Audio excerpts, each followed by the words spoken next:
Годинава имаме една новина, една различност од претходно. Освен тоа што се градат автопатишта, се подготвува градба на експресни патишта и се градат некои експресни патишта, магистрални, регионални и така натаму, годинава во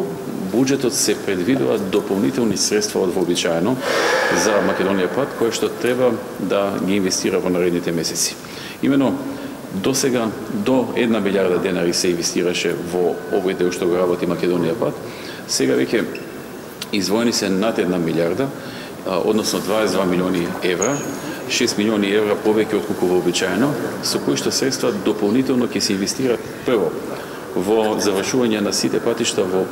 подречјата погодени со поплавите и тие до крајот на годината очекуваме да завршат целосно или речиси целосно обновување и на многу места, како што и можевме и на лице место да се увериме кога бевме во Стековци, на многу места и патчиња кои што не биле претходно асфалтирани, сега да бидат асфалтирани. Останатиот дел исто така ќе се инвестира во многу други помали локални патишта кои што се на листата на најбарани од страна на граѓаните. Така што во тој дел